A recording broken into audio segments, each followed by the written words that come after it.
Yo, what's good, guys? You're listening to another episode of Redefined Gospel Sounds with myself, Success. Hope you guys are good. Hope you guys are well. Hope you guys are blessed. And I do mean it. These aren't platitudes when I say such. I hope you guys taking what I'm saying. I do hope you guys are blessed. If you're not, you guys know where I am. Reach out to me or reach out to us because we got a team there. Today, I am excited for this episode. Even the preamble before this episode, it's been fun. So this episode is going to be fun. We have a woman of many talents. We have a podcast host, a founder in her own right. We have the list is even long. The receipt is even long. So I would want and wish that she does the talking for herself. But we're delighted to welcome Paula Melissa into the building. Everybody, woo. Hi. Hey. Hello. How are you? And the word "good" is banned for this season. You're not allowed to say "I'm good." How are fine. you? One more. I'm lovely. Okay. That's great. If you had to pick a city or a country to go to right now, where would you go? Oh, that's good. Madrid. Fantastic that you said that because we've got a game about Spain. Oh, so okay. Yeah. Like clockwork. I love it. Okay, so it's basically true or false. Okay. I've called it Pain or Spain, but just say true or false. Pain or Spain, I'm screaming. So Pain would be false and Spain would have been right, but I've clearly done too much. Please, this is why I asked this question. I didn't do anything more than that. Just thank God for that. Tad. So yeah, so we'll be doing true or false. Okay, false. No. So true or false, and yeah, it's literally just about Spain. Okay. So first one is the Spanish language has Arabic influences. True or false? False. True. Oh. Yeah, it does. It does, Sha. Just trust me. It does. Where'd you get that from? I'm learning Spanish. The source is trust me, bro. That's the source, innit? Trust me, bro. If you no, you. I think it's to do with like settlers and then geography. But don't take me on it though. But it's yeah. Sounds right. Okay. Yeah. I should have put the tin there so I can't even be reading as I'm saying, but it's fine. Next is Spain has a larger population than the state of Texas. True or false? False. Correct. I think Texas is on like 45 and Spain is less, I believe. Texas is a big state. Yeah. So even as I'm creating these things, I don't sure hope I'm right before people say, yes, you facts? Where did you get these from? My extensive research. Okay. Trust me. Again, source. Trust me, bro. Okay. That's the source. Me, bro. Cool. Next, some of these things, can't lie. Yeah, if we get to the end of this year, ET, I told these are wrong. I can't lie. We're gonna just shout single some of the bleep. We're gonna have to because I'll be done if I quote wrong figures on the platform. But yeah, but you're right. Okay. Next is Madrid is the most populous city in Spain. True or false? False. True it is. Yeah, it's still. Not even Barca. No, I thought it was Barca as well still, but no, it's true. Okay, and the last one is based on per capita like income, Spain is richer than the UK. False. Yeah, correct. Yeah. False. Yeah, that's very false. Yeah. Please, I tried to relocate to that country. I know. So yeah, let's be remembering. Yeah, I mean, guys, do what you want, relocate as you wish. But yeah, even though it's sometimes it can be the ghetto here. Yeah. Some of us we're still eating relatively. But yes, talk to me because you are. You've been picking up Spanish for a while. Am I right? Yeah, it's been like 2 years now. Yeah. So and you have aside from the SheHH podcast, which we're gonna get into. You're also on Hermosas, Chicas, Negras. Come on! Okay, cool. That's beautiful. Okay. Yeah, Hermosas, Chicas, Negras. Okay, sorry, I don't have that flair, that sprinkling again that they did. Is it paprika or something? I didn't have that. Do you want me to scream on this podcast? I'll scream. Sorry to listeners. No, please don't scream. I'm okay. But yeah, so. How did that even come about? Like your Spanish speaking? Yeah, it's wild. So with Hermosas Chicas Negras, it's a podcast that I run with my two co-hosts, Ayo and Diane. And it's so funny how Spanish and then HCN even came about. So pandemic hit, I used to live in Sheffield. And I lived in Sheffield by myself. It was great. It was fun. It was fantabulous. It was beautiful. Until it wasn't. You know, a global pandemic makes you realize that actually I'm very much alone. And I'm a people person. And so I was really very much struggling being by myself for such long periods of time. Obviously, Boris was saying, stay at home, go out. Stay at home, go out. So I stayed at home, innit? Yeah. So I was at home for like very long periods of time by myself. And I remember just like, being like, Paula, you need a hobby or you're just going to lose it. And my mental health was not great during that period. So, you know, I just come back from a holiday, like literally the February 2020, just before, you know, borders were closed. And I was in Portugal, and it was my first solo trip. And it was amazing. So I came back and said, let me pick up a hobby. Let me learn Portuguese. And then I thought, no, Spanish is more economically viable. Yeah. So the way that I always think is commercially, like I'm like, how am I gonna make that money? Gonna make that money? You know? Yeah, I'm trying to. Come on now. And so I thought, okay, Portuguese. I really liked the language. Everyone there was lovely, loved Portugal. Yeah. And then I said Spanish is more economically viable, and there's more resources out there just to teach yourself, because I wasn't going to go to a class or anything. Yeah. And so I started just like online watching YouTube videos. I downloaded Duolingo, of course. Yeah. And I was watching like telenovelas on Netflix, and that's how it started. Telenovela. I love a good telenovela. Like honestly, that's my. Before I came here, was I not late because I was watching a telenovela? I love a good telenovela. So this is now. April, May 2020. And then we fast forward to July that year, where I had been like learning for a few months. I was learning, and it was very exponential growth, obviously, because so many new words. I was very excited. I was telling people on socials, look at me, I'm bilingual. I'm not bilingual. But no one could tell me I'm not bilingual, yeah? So I was, you know, talking about online, and someone that was like a social media friend I'd met once before, you know, popped up, and she was like, oh, you know, like I'm fluent. Like I self-taught as well. Okay. It's been a couple years, and for her, it's been about 6 years. So she's like intermediate advanced. Okay, Fizz. So I was like, oh sis, like put me on some resources. She sent me some resources.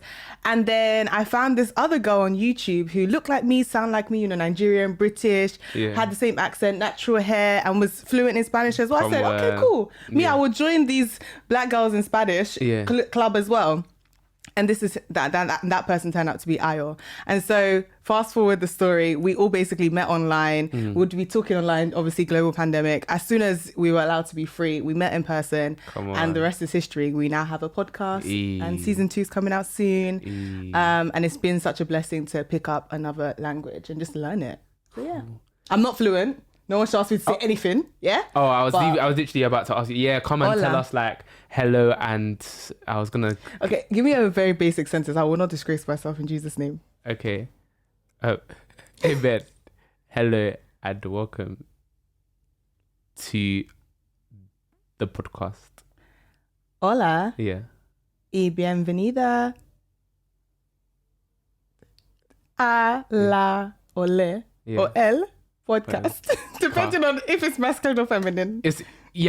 I'll give you. I mean, my own Spanish only extended to GCSE, so that one is. I used to even did a GCSE. I would have loved to learn it in school. I think that would have helped now. But I think that's why my dad's bare like, because he doesn't understand, and he's right. Like, because obviously I did it through year 7 through to year 11, and he's like, how have you had that much? And you're just gonna go and drop it again.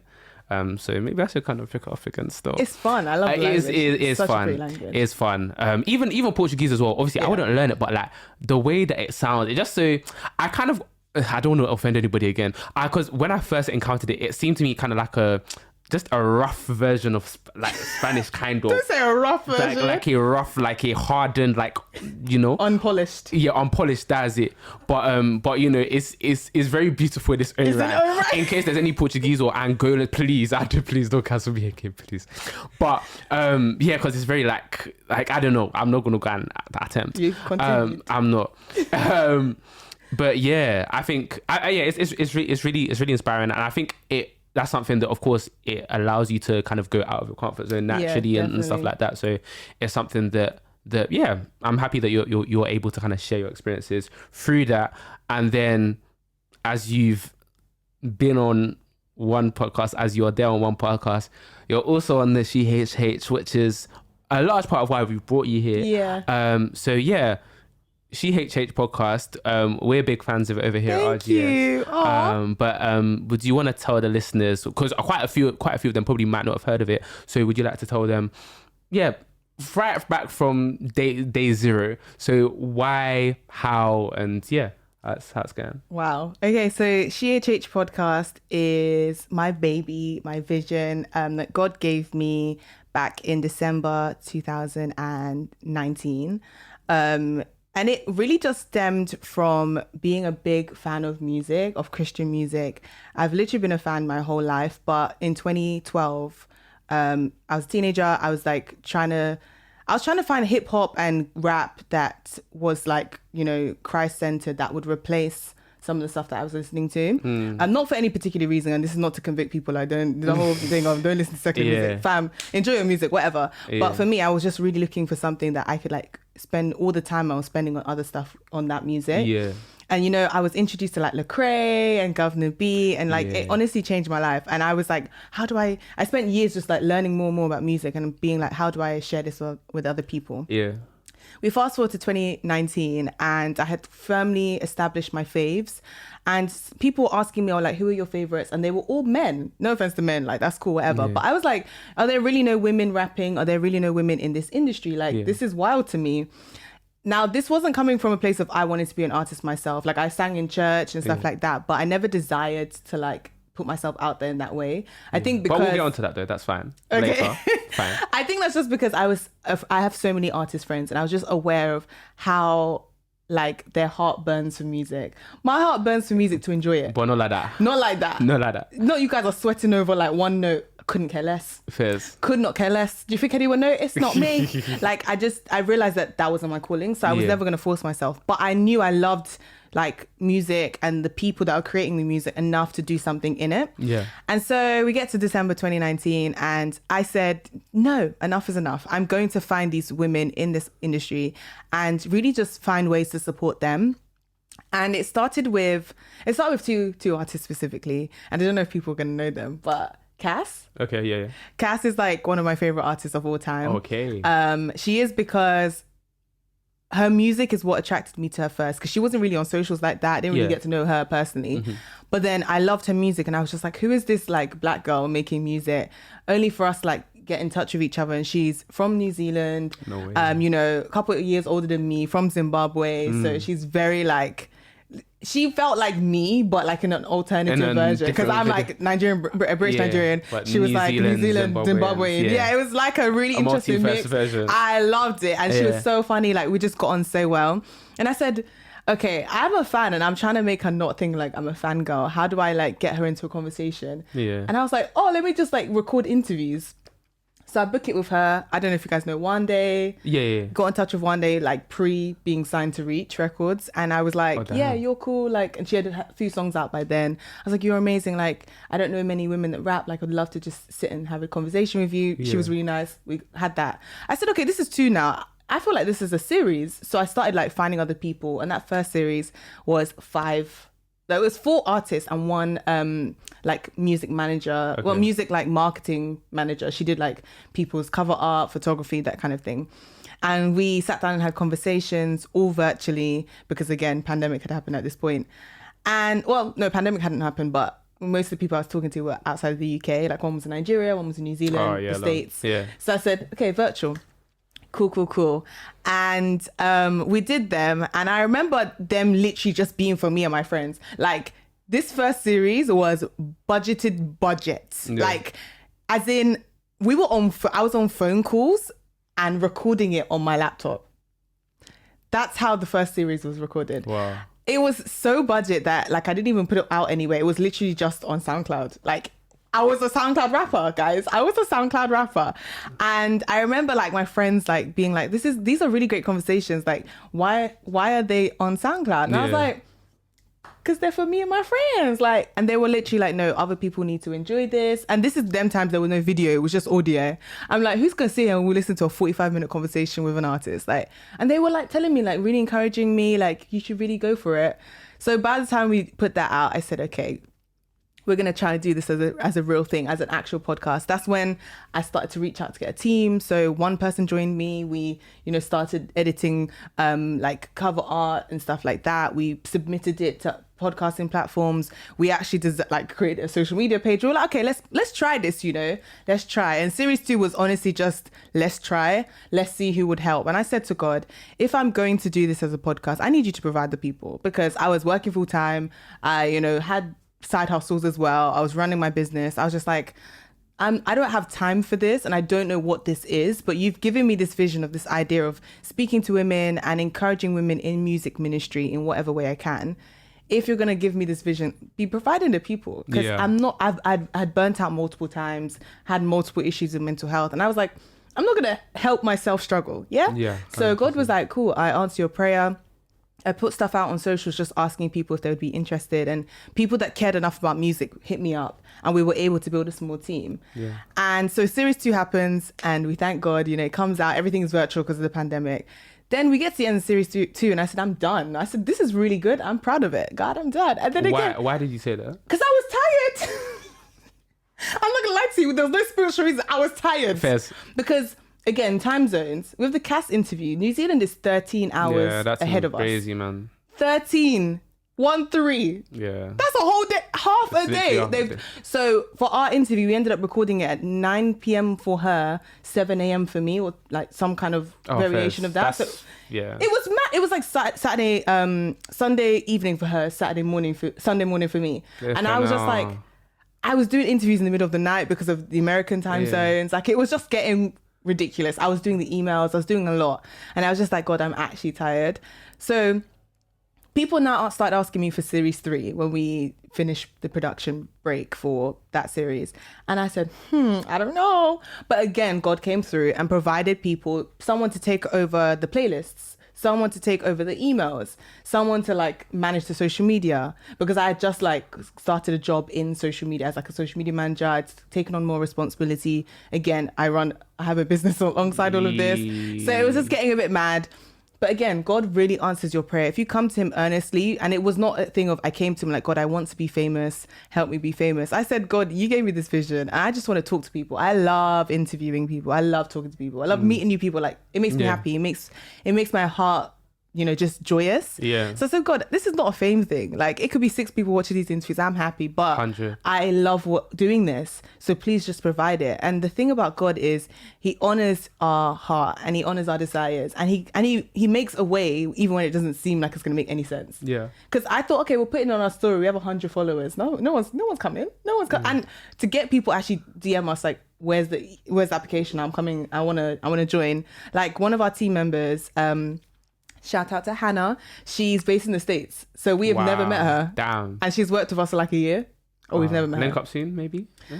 Listen. I mean, I know I need Texas money, because as soon as I get Texas money, I'll be there. But literally, like, this girl's so amazing, has been such a great like asset to our team. And we've never met her in person. And it's all because someone posted our post on their story. Damn. And she hit us up. Yeah. And the commitment as well, considering time zone, all of that. Yeah. Like, we have calls in her lunch break, because I finished, because there's a 6-hour time difference. 12 o'clock for her, 6 p.m. I've just finished work. She's eating lunch. We'll have calls. Like, we had a Christmas social. She was there on FaceTime. Oh. Like, I literally just love what we've been able to create. And it's just because I said yes to God, and he provided the opportunities for me to keep going. So yeah, I said a lot, but yeah, SheHH is basically a series of video interviews with women in the industry, Christian women who are either artists themselves, rappers, singers, or they work in marketing, or they do branding, they're music managers, basically the music industry as a whole, and showing people that are called to music ministry how it can be done,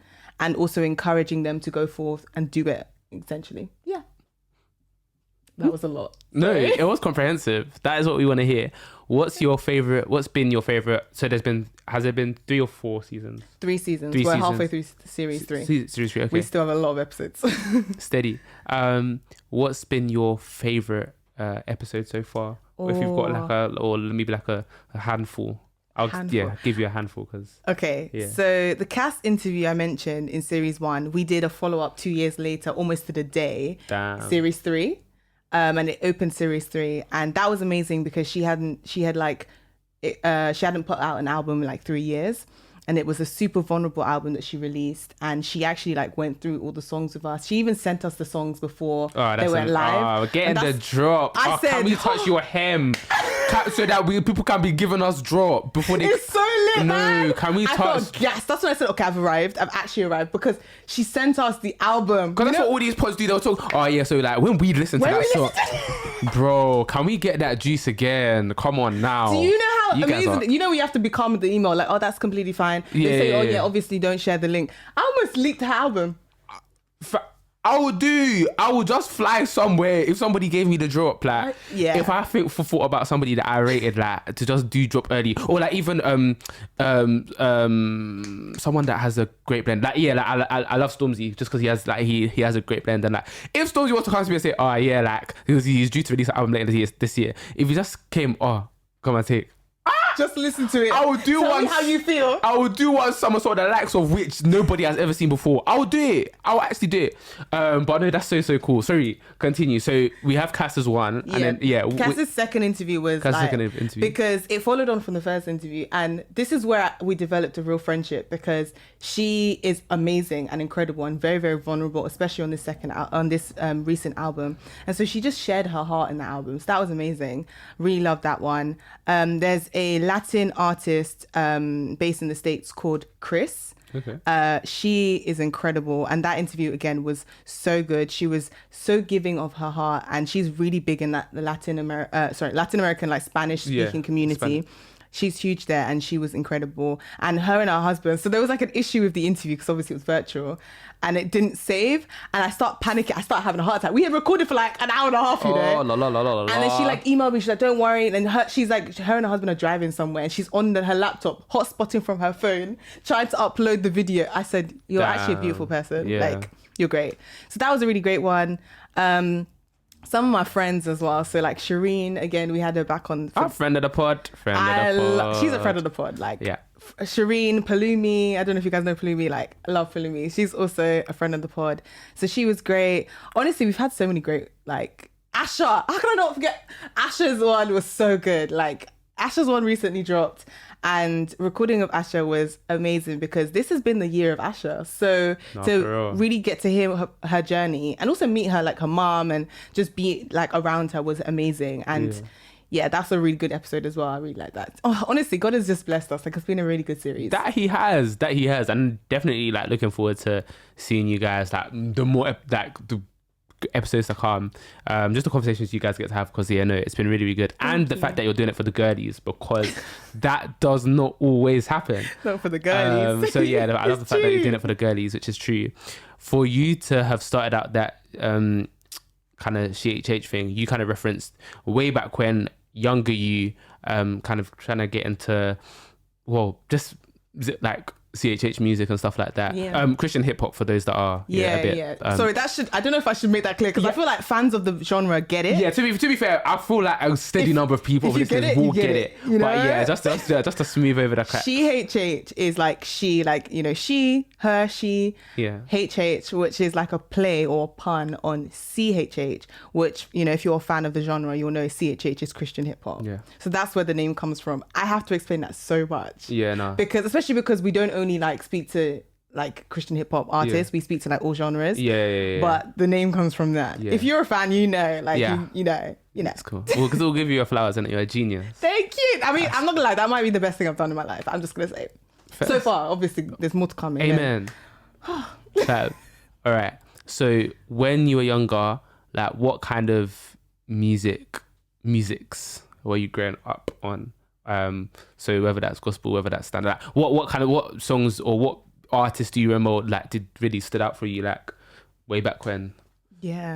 As a kid, like my childhood, like I grew up in quite a strict household, not strict, but like semi-strict. So we didn't really like listen to like non-Christian music around our parents. So I grew up on like Mary, Kirk Franklin, you know, the usual, you know, if you Listen, in my household, we did dances to Mary Mary's songs. The routines and that. Yeah. Listen, one time, we were at a gig, my sister and I, and it was like, I think it was the Limit Blaze concert that happened recently. It was like an Afrobeats concert. Yeah. So DJ Shuns was doing like, her thing, playing music, and a Mary Mary song came on. Why did we break into the routine in the club? Fairs. In the gig, we were doing the entire routine because when it's edged in your mind. Yeah. That's how often we did those dances.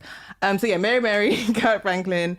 As I got older and like listened to like non-Christian music, I liked a wide range. I liked stuff like, for some reason he's in my head, but like Michael Bublé. But Fairs though. Very random. Fairs, just as long as you dust him out at Christmas time, it's all good. Don't bring him back in. It's fine. He gets all his coins and flowers at Christmas. Like, great guy. I used to just listen to really random, like anything that came up on the radio that I could listen to, like not around my parents. Yeah, Fairs. So I couldn't actively like go out searching for things until like YouTube became a thing. Then it was easier to find like music videos, and then I had a period of time in my early teens where I was like a big stan. So, you know what I mean when I say I'm a big stan? Like, you're going to tell me like JLS or something like that, I guess. I loved, JLS! The boys. Are you joking? Jack the Lad Swing. God. I know somebody, like, she was in my primary school, and like, she was a JLS fan, as in, she had the lunchbox, had the water bottle, all of that stuff. The day that they broke up, but the head teacher had to take her out of class because she was inconsolable. Oh, no.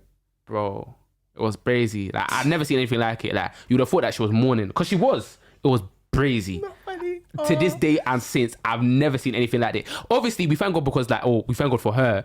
Because, like, the jealous as they have now gotten back together or done small reunion. So, she was snapping. I even have her on Snap. She was there snapping, filming, all of that. Like, happy as Larry. Like, so I'm really happy for her. I just think about that sometimes.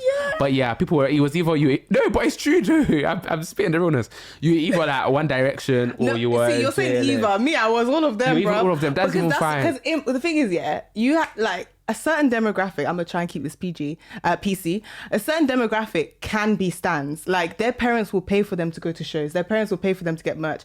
I could not be a stan. Imagine.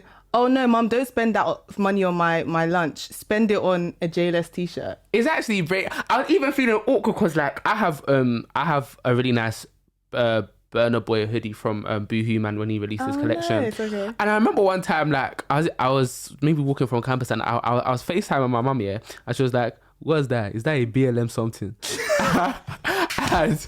and I was like, no, like it's just let me see. So I was bare there like this, like bare there my FaceTime thing, and she was just like she was calm in it, like, but it's just a warm, But I never even deep to that. But obviously before it's a bit weird that if you're gonna have like just standing like, but our demographic, our hues. Fantastic. They don't really do that. So it's like true, because it's so true. I wanted to join my counterparts and be a stan, but my mum was not gonna do that. If you're gonna stand, it's Jesus. We only stand the Lord around these parts. And genuinely, like I remember because I was a huge fan of JLS. I was a huge fan of Justin Bieber. I was a huge fan of One Direction. Nah, but only the real ones know about Cody Simpson. Hey. The room is up in arms right now. Can someone educate me? I don't. No, you actually is fine. Now I'm a bit like whatever. But when I was a teenager, like I used to rep these people, and if it was up to me and my finance, if I had finances to finance, I would have been a real fan. I would have gone to concerts. I would have met these people, meet and greets. I would have been there. But sense and also poverty meant. They prevailed and they meant that wasn't going to happen. So I was just fans of these people from like online. And I had that period of time, and then I very much quickly outgrew that and came to the Lord, and it was a blessed day. And honestly, since like 2012, I like almost, not exclusively, but almost exclusively listened to like Christian hip hop. I think my genre now, like as a 20-something young woman. You haven't even bettered the age already. I said 20-something. You have done it in this episode. Have I? You have. Did I? No. Oh, no, she hasn't it. Yeah, no, yes, though. Do you know what? I'm even proud. I'm a 25. Why would you make that sound? That's even the sound I make when my knees are clicking. Can you imagine? That's not fair. Oh, so your knees are even clicking now. That's not fair. It's okay. After the episode, I'll take you through physio. I even went last year. It's okay. Or last week, sorry. Anyway. It's cool. Anyway, okay. So even now, as a 25-year-old woman, I think my genres have changed, but I've very much stuck to like, you know, just faith-based Christian music, just because it's opened up so much over the last like 5 years that it has really scratched every itch for me. Like I'm a huge Afrobeats, Afro swing, like even like R&B, like those are maybe my favorite genres. And the artists that have come from that, men and women groups, have been so good that I have not actually actively looked for anything else. So everything else that I know like in the world is just because like I'll be walking down the street and you hear it in a song or TikTok or whatever.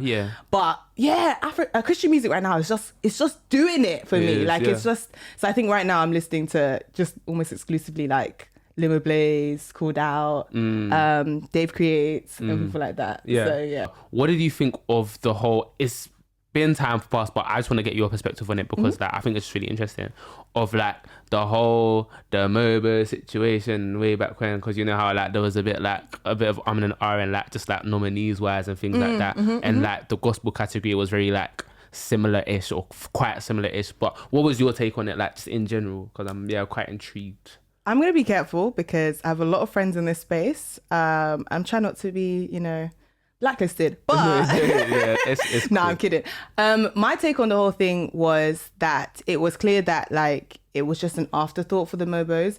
And that was kind of to be expected because it was clear that they just remembered, oh yeah, we've got a gospel category. Let's quickly just fill it up.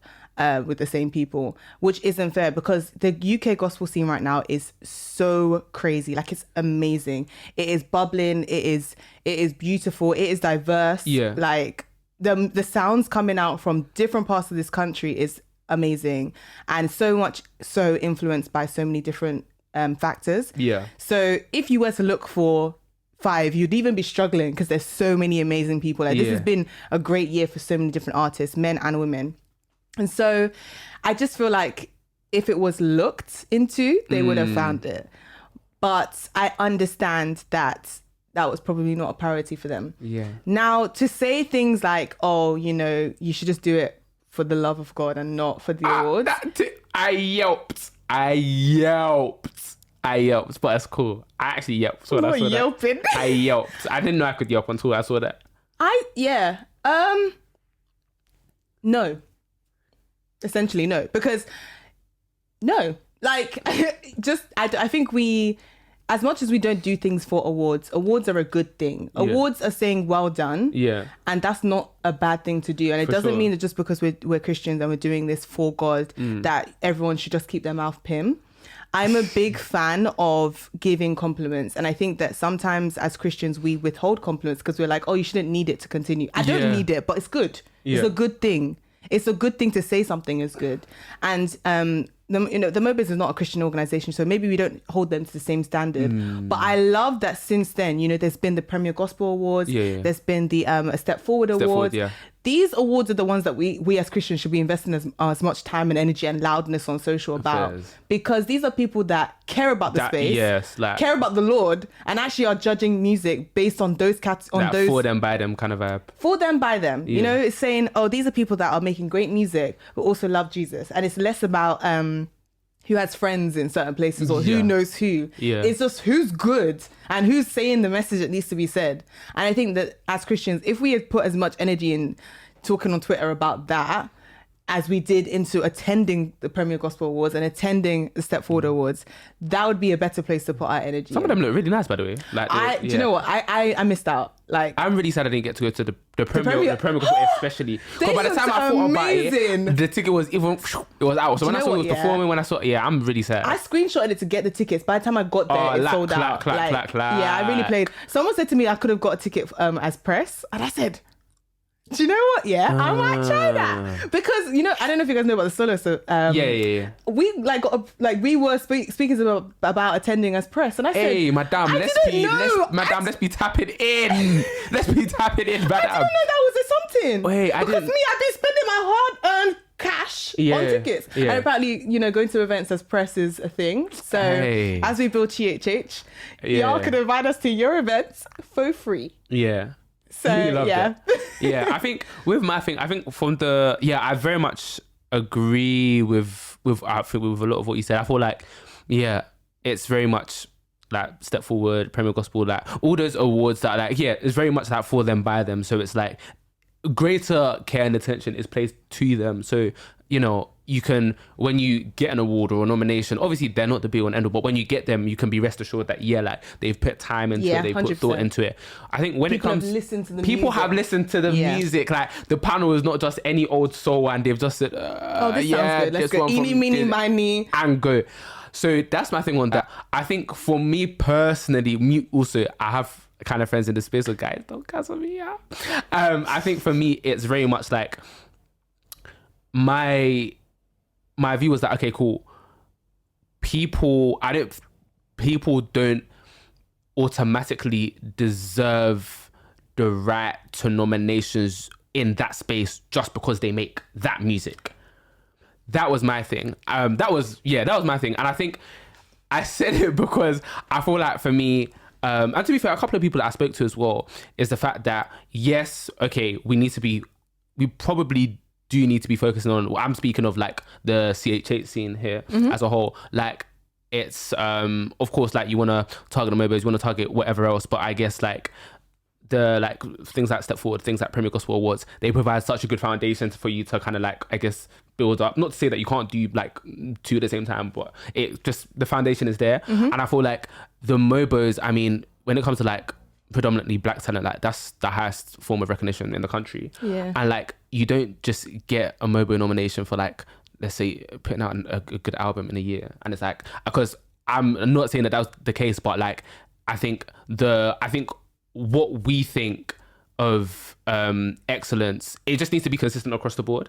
And like it's very much, like it's, in fact, no, it's not necessarily the fact that, oh, if you put a good album in the year, oh, Mobo nomination, how come he wasn't there, but he put out a good album this year? And it's like, but it's more than that. It's like consistency. Like they need to see what you've done. It's not just like the message you put out, it's like the things before and after that, the campaigns, the release, how you handle that. And because there's all those little things. Obviously we're not gonna be blind to the fact that, yes, okay, sometimes, or a large majority of the time, maybe if you know someone on panel, or if this A&R knows this person, yes, okay, it can grease the roads and you're more likely to. But I think we shouldn't negate the fact that you still do need to do your hard yards to get there. And I think, because for me, I think I was very much, when I was seeing some small percentage of the outcry, I was very much like, guys, like, do you know what a Mobo is to win a Mobo?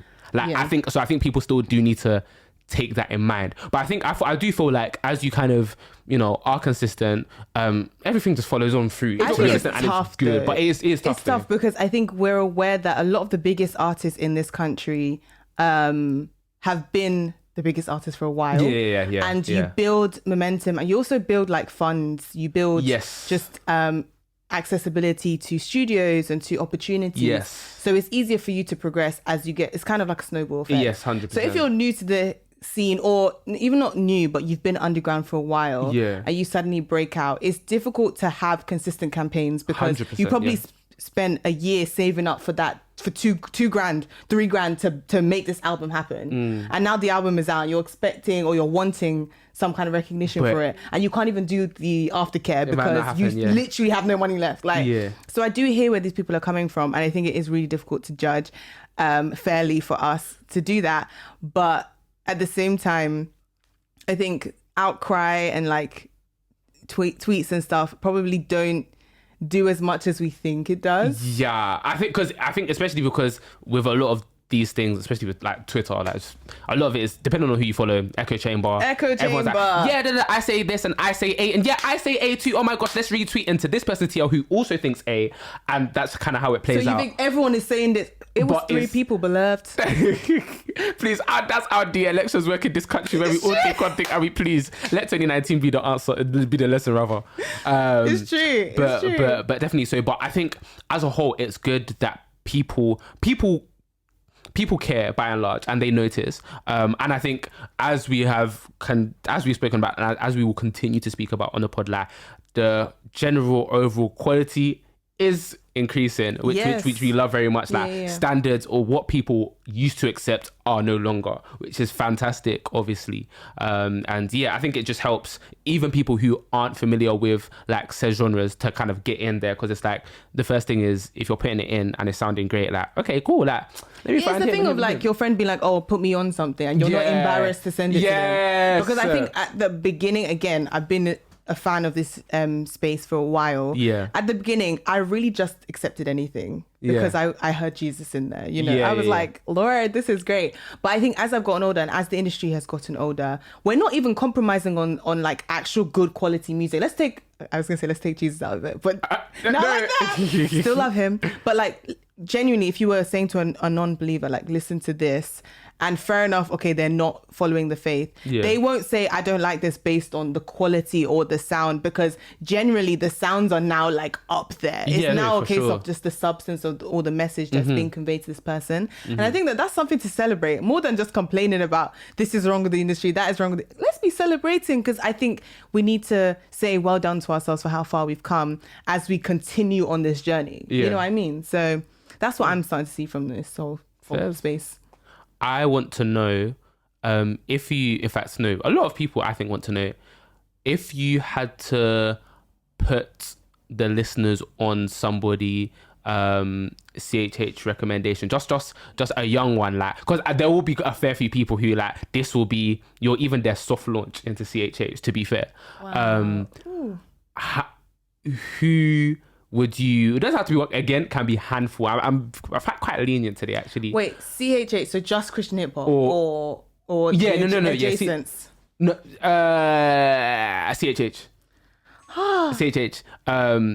Let me, yeah, so who would you, who's there? And are we saying just UK? Because I listen to like worldwide. You can give me 2 UK, 2 worldwide. This is tough because this is really tough. See, I wasn't prepped. I'm sorry if I miss really good people. Okay, SheHH. Oh, this is tough now because I think genres mix quite a lot. But okay, in the States, Hovey, Yeah. he's incredible. I even saw, I think he's proposed to his wife or something. He's married or now. Is he even married? He's a married man. Or is it baby or something? There's one announcement. I don't know. I don't know. He's married. I just saw one announcement. I think it's even baby. I don't know. But hey, what do I know? It's not I true. don't know. Is it not true? I don't know. No, Hovey. Yeah. No. Or maybe, I don't know. Yeah. If we check after this year and there's a You're baby. inventing news, bro. Huh? You're inventing. Well, I'll say so. In my team, Yeah. I mentioned Hannah. Hannah is pregnant, Okay. so she's gonna have a baby soon, Ah. which is like amazing. Fab. Like, Hannah. Congratulations, Congratulations to Hannah and Isaiah, her husband. Congratulations, Isaiah, also. We You're love gonna you be a guys. dad. They're our family. Okay, sorry. So Hovey, number one.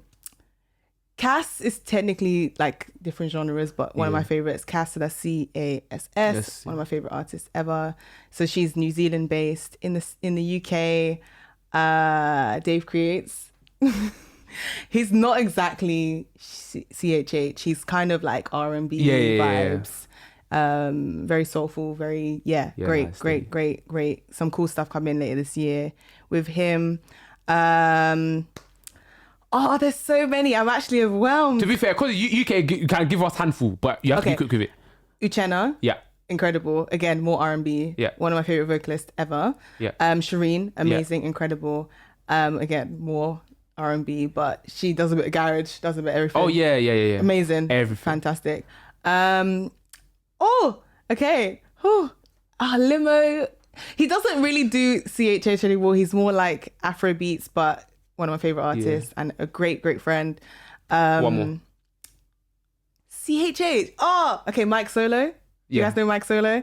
Yeah, he's great, incredible live, and a really great rapper. And I really hope I really hope the next coming year is a year for him, because that guy's been too underrated for too long. Yes. Like great guy. So yeah. Those are people off the top of my head. I've literally missed. I'll come back later and I'll be like, As a I missed all my disclaimer, faves. she loves all of you. I love you all. So look, yeah, please, nobody. I be actually feel offended. bad because loads of these people are my friends, you know. They're gonna be like, Paula, why didn't you say my name? I'm sure they'll understand. Just direct them to me. My I will memory- take. It's fine. Direct them to me. we can sit down with them and we can even talk through their own stuff as well. Of course.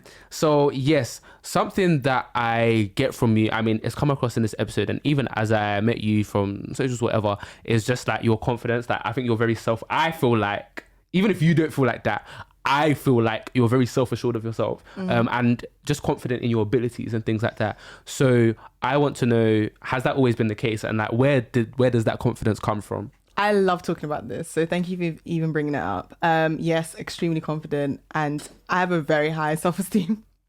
Very high, please. So when people gas me, I like it, but I'm also like, I don't need, as you should, you know? As you no, should. Okay. I'm joking. I do have really high self-esteem, but I didn't always know. And I think that's why I'm very I get joy from speaking about confidence, especially to young people. I'm really passionate about mentoring, so I do quite a lot of that.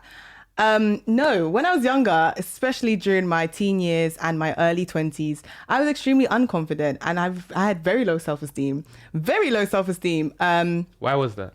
It was linked to, like, I was bullied at some point in my early childhood. Just a lot went on, mental health issues. And I think also I just didn't really know who I was. And also I dealt with a lot of like feeling abandoned and not chosen. Why? Because when I... So I'm going to ask. This turn into therapy. I love it. Okay. Also a big advocate for therapy. Definitely do therapy. Okay. Guys, please go. Do therapy. Like, it really did help change my life. And actually will link to this story. But I think when I was younger, I just had a really... This is going to sound mad, but I had a real awareness that I was never going to be like the most beautiful person, the most beautiful woman in that room, the most beautiful girl in that room. I was never going to be the one that would be chosen to do something. I was never going to be the most excellent at something. I don't know where this came from, and I don't know if people told me that, which might have happened. I don't have a great memory, and I tend to not like reminisce on bad things. Yeah. So someone may have said this to me, but I just remember being like, okay, Paula, you're never going to be the most intelligent. You're never going to be the most beautiful, but that's okay. Do you know what you're going to be? You're going to be funny. You're going to be a great friend. You're going to develop your personality. And so I think for those years where I had really bad self-esteem, I just learned what made people laugh and learned what people desired in a friend and tried to cultivate that. I don't recommend doing that. I do not recommend trying to be I was essentially a people pleaser for so long because I just wanted to know what would make you happy and then do that. And that's what I did for everyone, which, as you can imagine, is super exhausting. We now get to uni, and you know what? I really feel like every late teens, early 20s needs some time away from like home. It doesn't have to be uni. It can be like a degree apprenticeship. It can be a job or something. But leaving home is so life-changing because you're now suddenly in a new environment where you choose how you present yourself to people. So at this point, is this when you went to Sheffield? I went to Sheffield. Okay. I was 18. I left home for the first time, and I'd never not been around my parents and siblings. I literally never even slept over at someone's house without my sister there. Them once. A sleepover, me and who? I literally never even slept over at a friend's house without my sister. I'd only ever been with my sister and then my family. And now I'm in Sheffield, which I don't know if you guys know, I grew up in Northwest London. Sheffield is 4 hours away, 5 with traffic. I didn't know what I was doing. I didn't even know Yorkshire thing. I didn't even know what a Sheffield was. I didn't. How would you know again that? What is that? What business did I have knowing? So I left, and again, I was running away from home. I went to go study journalism, and I was in a city by myself and terrified. And I needed that experience because that was the first time I chose. Everything was on my terms. I chose what you saw about me, what you experience from me is what I'm projecting to you. Yeah. So I remember just, being like, okay, this is the year I'm going to be cool. And every single year, so I did a 4-year degree. I did a placement year. Every single year. I'm doing a placement year right now. I highly recommend it. Well done. Well done. Love it. Proud of you. Well, not love it, but. It's going to be great. CV and everything's shining. Every single year of those 4 years, every September, I would say, okay, this is the year I reinvent myself. Okay. And then by the time we get to the end of September, I was the same person again. So I said, I might as well just like the person I am. Because every time I try and do this reinventing, it's not working. I'm going right back to who I am. Yeah. And this is who I will stay. So I said, God, either you made a mistake or I'm just going to have to get over this idea that I'm not enough. And so we, it took a while. There was prayer, there was fasting, there was developing in church, there was therapy. And I started to realize that who I am is good enough. Like where I'm at now is good enough. And even as I progress, I will continue to be good. Yeah. It's not like I will suddenly one day wake up and be this perfect version of myself. Yeah. This version of me now is good and I will continue to get better. And I had to teach myself that, like literally. And it took months, maybe years of faking it until I finally actually woke up one day and actually realized, no, I'm not faking anymore. I feel confident. Like I actually really like myself. I look in the mirror and I think, now you look good today. Let's go. I read something I write and be like, wow, this is excellent. I watch a video of myself and I'm like, actually, you may be the funniest woman to ever live. Okay, that might be a bit, self-esteem. Sometimes you have to reel it in. But I genuinely watch some of the stuff I do. Look at some of my interviews and be like, that was brilliant, Paula. Like you did well. Having to tell myself these kind words literally grew my confidence like no one's business. Like no one could turn around to me and be like, I'm not good at interviews. I know I am. Yes. No one could turn around and be like, you're ugly. I know I'm not. Let's not even lie. Let's not be lying like liars. Let's not do that one, And I think just growing in faith and realizing who God says I am, literally looking back to the word as my identity was huge for me. Speaking to my therapist and my therapist being like, why do you believe that? And actually realizing I had no reason to believe it because it wasn't true. And the lies of the enemy will confuse us and tell us that it's the truth. But unless you have truth to combat it, you will continue to go back to the lie as truth. Yes. And I realized that and again, this was not an overnight thing. It took years and years. Finding friends that finally for the first time in my life chose me. And this is why I say, like, your teen years are mad. Your early 20s are mad. I feel like we settle at 22. Really? Sorry, how old are you now? 20. You have a couple years to really settle because genuinely, I think it was from like 21, 22 when the friends around me chose me and I chose them.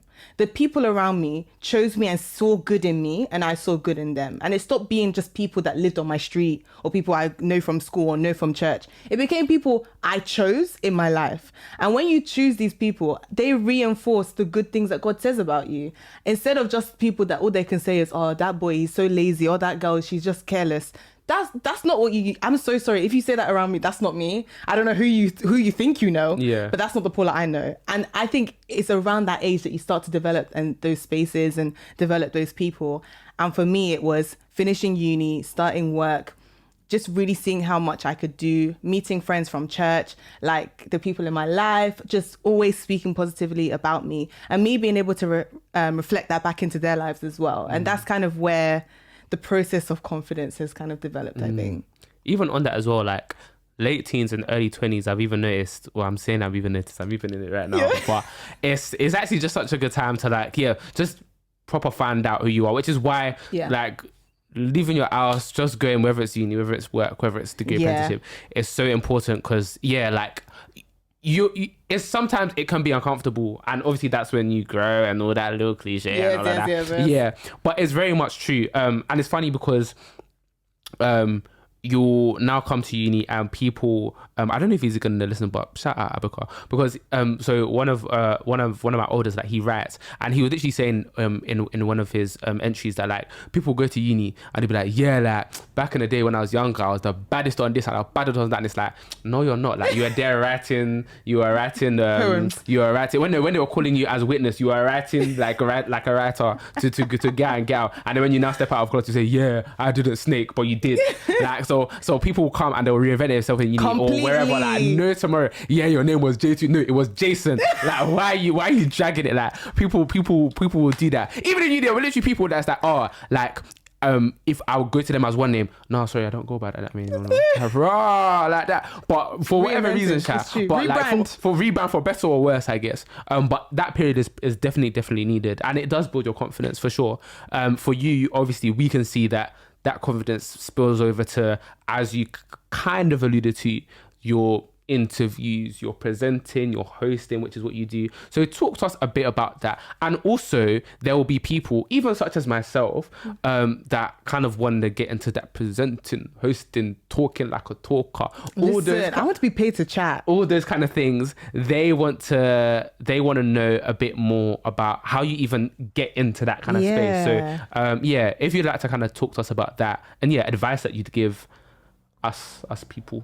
That's a really good question. I kind of fell into hosting and presenting because initially, so like around the age of 15, 16, I decided I wanted to be in social media. So that's actually why I went into uni to study journalism. I am a qualified journalist, but I work as a social media manager. I work in digital media essentially. And it started with like YouTube videos. Like I literally used to make YouTube videos, like talking to the camera, like, hey guys, what's going this is going to it. Okay.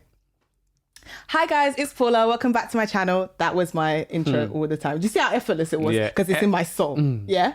I literally had a YouTube channel and I would talk on there just about life. And it would be like, it literally progressed with me from GCSE to A-level to getting into uni to doing uni.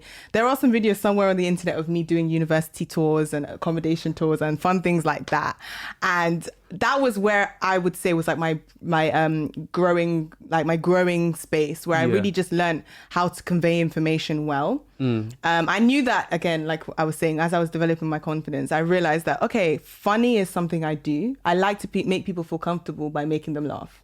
And I like to kind of ease the awkwardness of meeting someone for the first time by making them laugh. I don't know if you guys noticed when I first came, I was just like, the first thing was, let's joke about something. Yeah. Because it kind of eases like, oh, I don't know you, don't know me, we've never met. And it was very easy so that when we can be on camera, we're not doing, hello, you're right? Yeah, I'm good. Yeah. Like it's just straight away confidence and comfortability. So YouTube videos helped me develop that essentially. Like I would watch back my videos and edit them and realize like where I could say jokes and where I could be snappy. And I've always been quite witty. And so I developed that for years online. And then during uni, I had opportunities. If you go to an all-white uni, they love to use their black students for stuff. And I very much played on that. And I would do anything they needed. Like if they needed a presenter for anything, I would just be like, oh yeah, I'm available. I'm available. And obviously because we don't believe in free work, I made sure to get paid. And that taught me how to price myself. That taught me how to kind of book things because it would always be like over email. I realized a lot of young people don't know how to write emails well, and it was scary number. It's terrible. It's very you bad. Guys, it's such an important skill. You can't write an email well. Well, you guys can write emails. Like your emails, they were so cute. I was like, shouts to ET. You got this. Like the emails are very great. It was during that period of time that I really just learned how to market myself and present myself. And this was years. Like I want you guys to understand, like this was from age 15 to maybe age 22, 23. So it was a long period of time. And then, the pandemic hit and I started to question how much I enjoyed social media anymore. Like if you knew me a couple years ago, I was a tweeter. I was an Instagrammer. I was really like, my thing was socials. I was very much on socials. I was also running accounts for people and things like that. Damn. I then kind of hit a kind of quarter life crisis where I realized that I don't really care for socials anymore. I know this is mad to say. I literally still work as a social media manager. We're working on that. But I realized that I didn't really want my life to be on show anymore. So I don't really do YouTube anymore. I don't blog anymore.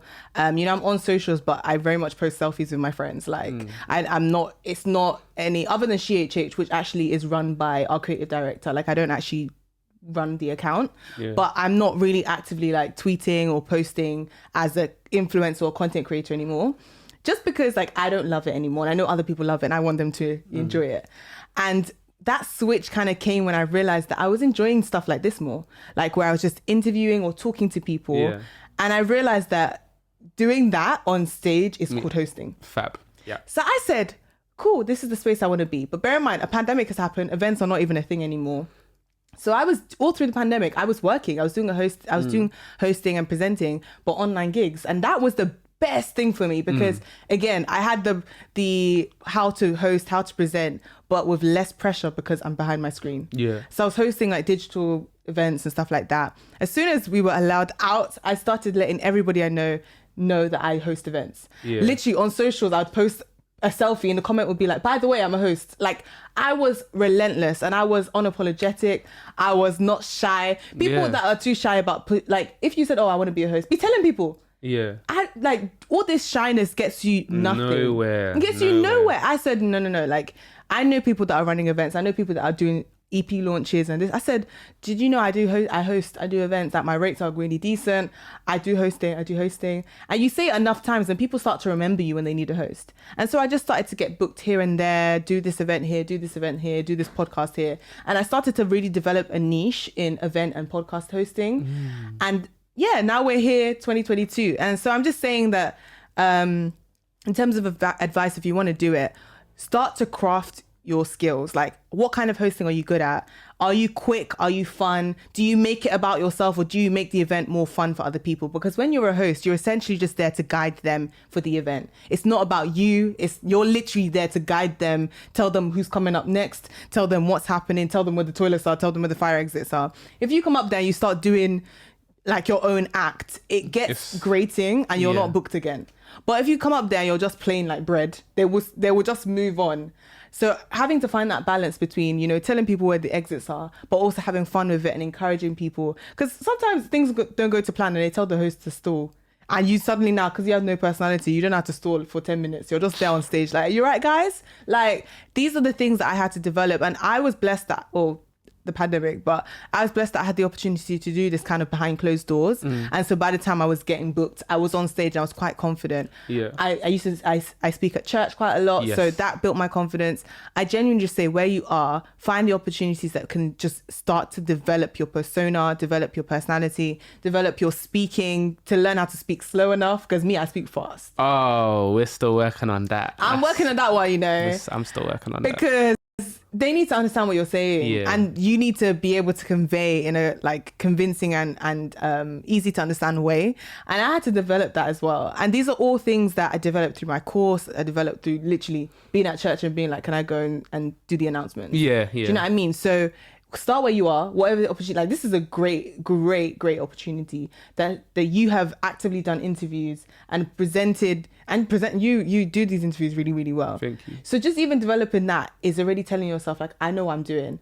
Watching them back and creating a show reel, great thing for you to do, because then you watch it back. Whenever you get imposter syndrome, like, I shouldn't be here, I can't be a host, I can't be a presenter, go and watch your show reel. Yeah, your show reel was hard, by the way. Thank you. Your show was hard. Guys, book her stuff. It's even missing some stuff. I want to redo update it. and come back to us. Thank you so much. But no, genuinely, actually, I think anyone could do it. There's actually nothing that special about me. Anyone can do it. Yeah, I think as well, just to pick on what you were saying about, like, just from way back when, but from like knowing your worth and stuff, and like, because that's how people just try and do like anyhow, because if they think that like you're worth less than you are, then that's how they're gonna treat you. And yeah, like, I can't be bitten any names, but like I even remember, even in the last like maybe like 4 months, like there was like a company that like I'd worked with. Maybe I did like voiceover like for them, and like that voiceover is even sitting on, it's even sitting on bare views now, like probably close to, I'm sure it's even close to six figure views now on YouTube. So I did it for them. So they even came back to me now. They said that they wanted somebody to speak. They maybe different companies about something diversity. It's one of those things. I said, yeah, calm, yeah. And they said, yeah. And they gave me the details. Then obviously I said, yo, so what's the rate? What's the rate? They said, yeah, no, we didn't. No. I said, then I just said, well, beloved, sorry, it's just not gonna fly. And then they now even want to go and send somebody to message me on LinkedIn to say, hey, I heard that you weren't taken. Yeah, I said, yeah, that's right. Because I do believe that there are some things that, like, you will just have to step out and you will just have to do anyway. Yeah. But there are very much things, I think God has blessed us with wisdom and the common sense. Like, bro, like, if there's company that has money to spend, they have money. If they're not going to spend it on you, then just leave and find somebody else, or somebody else will find you who will. Yeah. That's I think it's wisdom though, because so for me, there's a lot of like charity or like church events that I will happily do for free. Yeah. Especially when I like seek them out. But it's even interesting. So I go to Imprint London. Okay. I've been privileged to like host some of the showcases. Yes. And that they've like asked me, what's your rate? And I've been like, what? This is church. Like, you guys are my fam. They'll be like, no, what's your rate? If my church can respect me enough to be like, this is what you do, what's your rate? Then somebody I don't know who has budgeted for this project can budget to pay for you. Yeah. Like, and obviously be respectful and have realistic rates and say, we can negotiate. But know your worth, like, genuinely. And I think it's interesting, like, there's some things you're gonna have to do for free, but find out if it's actually worth doing for free. Like some things are worth doing for free because you get connections, and again, you can film it and do it and put it in your show reel. Some things are not worth it. They're not worth doing it for free, and they're not even worth being paid for it because they're not good. Please, yeah. So in everything, just evaluate it, and prayer. Like I think I don't want to over spiritualize it, but pray, because God will give you clarity, and when you get clarity, it means that you don't have regrets about things you've done in opportunities you've taken. Okay. For sure. I believe that an opportunity that you should look into is that with your voice, you can sing. And what we want to know, what you've even been sitting on for a while, because you have been sitting since that is now a song that you want to put out. So we want to know why that has not been the case. Or is there anybody that you'd like to even reach out right now on this platform to go and hit up? Because we need to see a song. How can you sing and we haven't heard anything? Not even one pin from TikTok again. When are we going to hear from you? I am so sorry. That is not going to happen. No, I'm joking. That's actually so funny. I was not expecting this. I'm not a singer, Like, I can sing. Yes. But I'm not a singer like that. Like, I want to... Okay, but even just a cheeky one again, like even if it's just one, just again, you can even go back to your SoundCloud roots, just play a day again. Wow. And that's it. Do you know what the funny thing is? I put out a tweet like last year that said this year I wanted to put out a song. Yes. I love my life, and I literally live by like bucket lists, and God has been so gracious that I constantly cross off things off my bucket list. And one of the things on my bucket list is just to release one song. Because I have so many artist friends and stuff like that. And I'm just like, oh, this would be fun. And one of them is to release a song. I'm just not a songwriter though. So I just need a ghostwriter. Like if someone wants to write the song for me, I'll do it. Because I can do covers. I grew up doing covers. Okay. I can do covers. Give me a song and then I can do a cover. But yeah, I don't know. I still want to do it this year, but this year is running. I don't know. It might be a next year thing. But yeah, I've been speaking to like... like I said, my Imprint London family, a lot of them are super creative. So I've been speaking to like some songwriting friends. Yes. Obviously, my boyfriend's an artist. Yes. So I've been speaking to him about like production and stuff, and actually learning so much. Because another thing on my bucket list, I'll just, let you guys know. With SheHH is we actually, one of our long-term goals, like with the team, is to eventually do events and also to eventually create a distribution company where we will help artists in a kind of independent way release music and distribute it. And so part of that is I've been learning about the industry, and by God's grace, I'll hopefully go and study it at some point in my life so that I can actually legally be doing this stuff that I want to do. Yeah. But I've just been learning so much that's made me think, okay, if I'm going to do this, I'm going to do it right. And I'm not going to rush it because I put out a tweet. Yeah. But I'm not an artist. There'll be a song and it'll just be like a thing and I'll be like, okay, I've done that. On to the next, But yeah, I'm not an artist like that. I'm so sorry. Okay, I'm satisfied. But yeah, ghostwriters, hit her up. For real. Especially if you don't want credit, because I don't want to give you credit. Yeah. Sorry. Okay. ET, I swear you can ghostwrite. Oh, she gave me a dirty look, guys. I'll just continue the episode. Okay.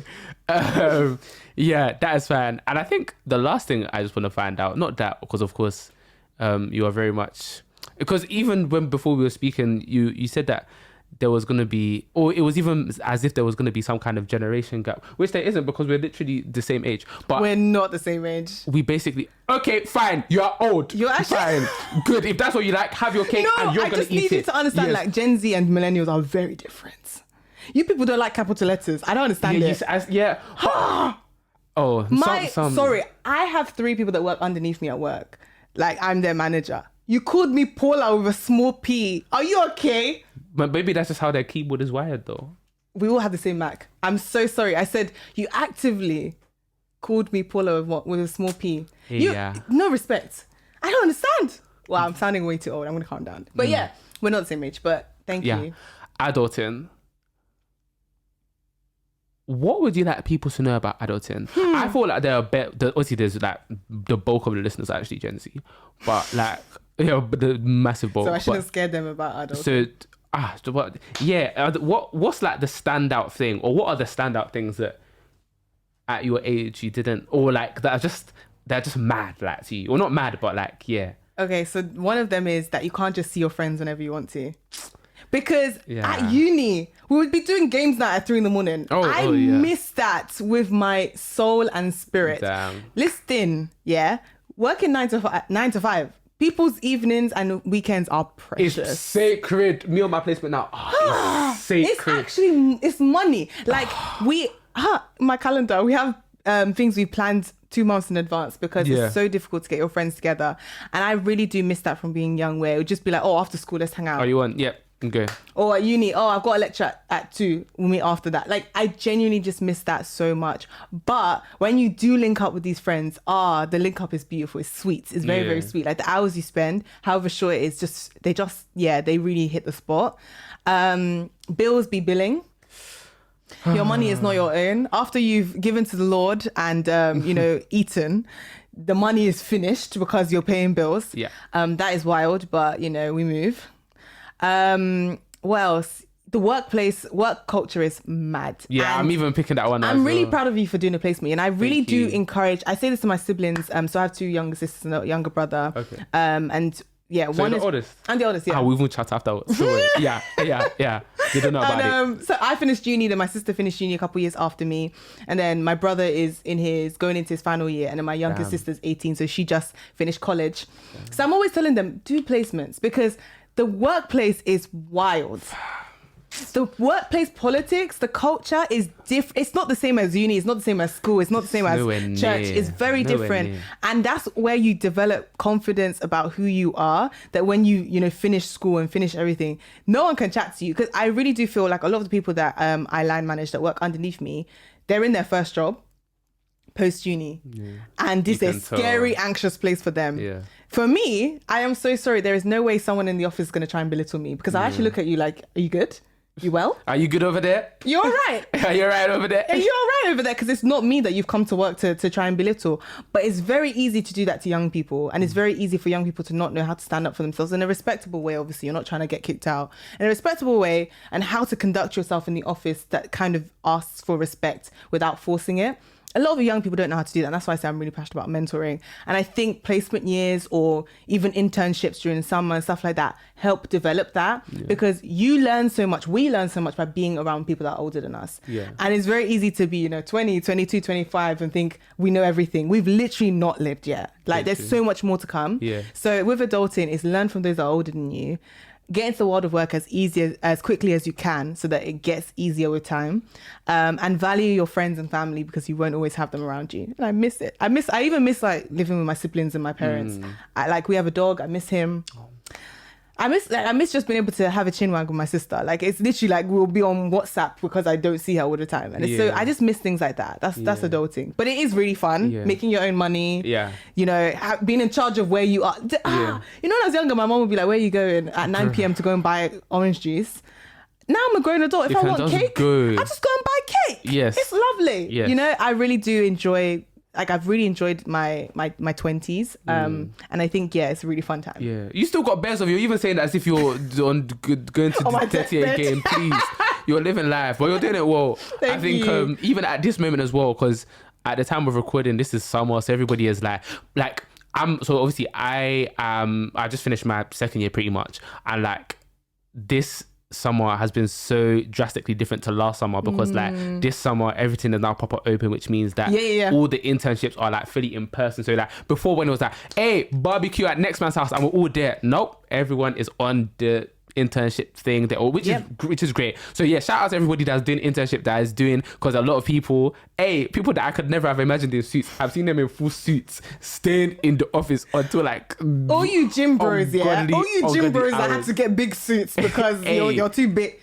I love it. I'm proud of you. But I'm literally proud of you guys. The last thing to ask you, which we ask everybody, is what can we expect from you for the rest of the year? What can you expect for the rest of the year? With SheHH, we have loads more episodes coming out. We actually are, after this weekend, we are at the end of production, but episodes are still coming out until the end of the year. So that's exciting. HCN, Hermosas, Chicas, Negras. Series 2 is on its way, coming soon. So that's exciting. In terms of me, you're not going to really see me that much. I'm not going to lie. Okay. I just post selfies. Selfies with my boyfriend, that's it, literally, or with my friends. So you'll see me doing hosting, hopefully more events coming soon, but yeah, I'm just keeping my head down. Maybe this single will come out this year. Maybe it'll come out next year. We'll see. But from me, it's honestly just me learning and sharing what I learn as much as I can. Cool. Sounds decent to me. We'll be waiting. We'll be watching. For the listeners that will also, and viewers that will also want to watch, could you tell them where they can find you on the socials? Yeah, you can find me if you literally. I tested this like every year. I used to test this, but if you Google Paula Melissa, I should come up. Yeah, steady. That's because how you my know SEO, my branding. No, I'm joking. But on Instagram and TikTok and Facebook and Twitter, search Paula Melissa XX. So that's PAULA, capital PAULA, MELISSAXX. And then you can find me on everything. For SheHH, it's at SheHH Podcast. So that's SHEHH Podcast.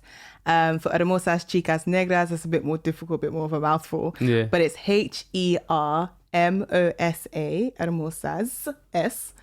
Chicas, CHICAS. Negras, NEGRAS. Ooh. Negras. Oh, cool. And the name actually means beautiful black women. Yes. I had to say that because people get a bit nervous with that one. Yeah. I not love, but I find it interesting the fact that you threw your Facebook in there. They might be showing your age a bit, but that's fine. That's fine. But I asked you the question and you answered fully. So hey, who am I to judge? People still follow me on there. That's the thing. Oh, you know what? Don't even zip it. That's even fine then. Also, at this juncture, whatever you're doing, pause it right now. If on Spotify, pause it. Swing us those 5 stars. Thank you. I'm not even asking that. Just swing us. Swing them. Swing us. Dash it. Swing us 5 stars.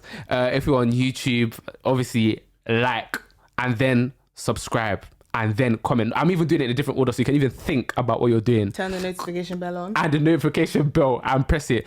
Comment whatever you want to, not emoji because I think it might mess up the algorithm, but can be first, can be second, can be Hermosas, can be Spain, Madrid, Paella, whatever. Make sure that you comment on YouTube and that's fantastic. And yeah. Oh, and then on the socials, keep up with us at the RGS Podcast on TikTok, on Instagram. We've got loads of good stuff coming. You should even be seeing it as this comes out. Catch us for song recommendations, chart updates, playlists, behind the scenes, you know, the drill. But there's still so much more to come and who's doing it like us. So make sure that you've got it on for us. And yeah, all that's left is to thank you, actually. This has been really good. I knew this was going to be fun. And I've had so much fun. I've had loads of fun. You guys have given me some good questions. Like I've not had these before. And I've done a lot of interviews, trust me. Thank you. Thank you very much. So yeah. I'm signing off. There's been another episode of RGS, and it's been good vibes. So say less, don't stress, and God bless. Peace. That's a wrap, yo. You are now listening to Redefined Gospel Sounds. Yo, what's good, guys? You know what time it is. It's quick fire questions with our guest Paula Melissa in the hot seat. You know the drill. We're not even going to waste time. So all I need to know is whether you are ready. I'm ready. Fantastic. All right. 3, 2, 1, go. Favorite Bible verse? Oh, 2 Timothy. I don't even know the rest of the verse. It basically talks about being young and being an example for the brethren. Love that. We'll take that. Next is a song that you're loving right now. Oh, Steady's new EP. One of the songs is called Praise to Him. Okay, cool. Next is the biggest lesson on your faith journey so far. Trust God, rely on God, and no pain is wasted. Cool. Next is an artist that you'd like to interview in the future. Oh, One. Oh, a lot of those people I've done. May that be our prayer in Jesus' name. Amen. Dave Creates. Cool. Fairs. All right. Next is your favorite moment in your career so far. So this can be either with your podcasting, with your hosting, presenting, or in your actual job. Okay, one that just comes to mind, really random, but 2018, I came runner-up for Young Blogger of the Year at the Premier Digital Awards. Oh, well done. That was really cool, yeah. Cool. Next is your go-to song recommendation. So if I ask you, I can't lie, put me on. What are you telling me to listen to? Steady. I'm a huge Steady fan. Oh my gosh, big Steady fan. And she has a song called All the Waves that I've been listening to on repeat for like 4 years. Fairs. Cool. Next is something that you'd like Christians to do better. Oh, something I like Christians to do better. I suppose like be honest about relationships a bit more, because I think I was so unaware about like Christian dating until I started dating. Fairs. And it was unnecessarily difficult. Okay. Next is, what is your go-to meal? Rice with this is so Nigerian. Rice with stew, bruv, and chicken. That's fine. And lastly, if you had God sitting right in front of you, what would you ask him? I don't know if I would ask him anything. I feel like I would just cry and say thank you. Cool. Because I'm just loving life right now. Paula Melissa, thank you very much. That was so nice. Fab. And this rap for all.